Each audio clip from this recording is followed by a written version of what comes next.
बलिदानों से होता है।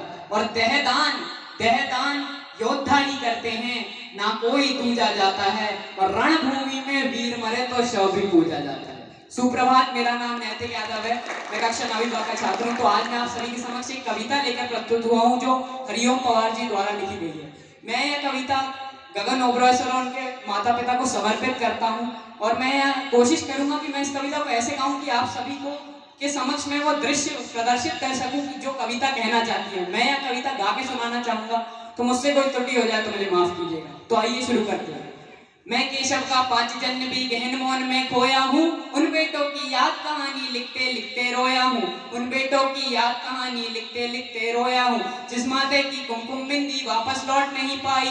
चुटकी भर सिंदूर ले गई कुर्बानी की अमराई, चुटकी भर सिंदूर ले गई कुर्बानी की अमराई। कुछ बहनों की राखी जल गई है बर्फीली घाटी में, वेदी के गठबंधन खोए हैं करगिल की माटी में। पर्वत पर कितने सिंदूरी सपने दफन हुए होंगे, बीच बसंतों के मधुमासी जीवन हनन हुए होंगे। रूठी चूड़ी दुल्हा महावर रूठा कंगन हाथों का, कोई मोल नहीं दे सकता बासंती जज्बातों का, कोई मोल नहीं दे सकता बासंती जज्बातों का।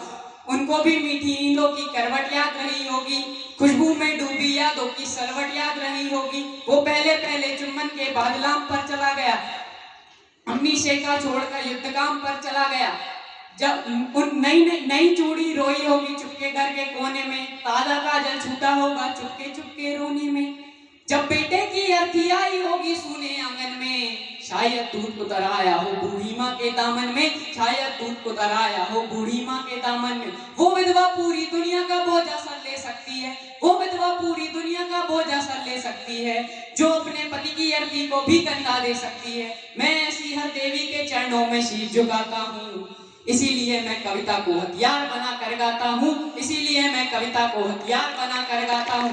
और कुछ पंक्तियां हमारे सैनिकों के लिए कि सैनिक अपने प्राण गवा कर देश बढ़ा कर जाते हैं, सैनिक अपने प्राण गवा कर देश बढ़ा कर जाते हैं। बलिदानों की बुनियादों पर राष्ट्र खड़ा कर जाते हैं। जिनको माँ के बलिदानी बेटों से प्यार नहीं होगा, उन्हें तिरंगे को लहराने का अधिकार नहीं होगा, उन्हें तिरंगे को लहराने का अधिकार नहीं होगा।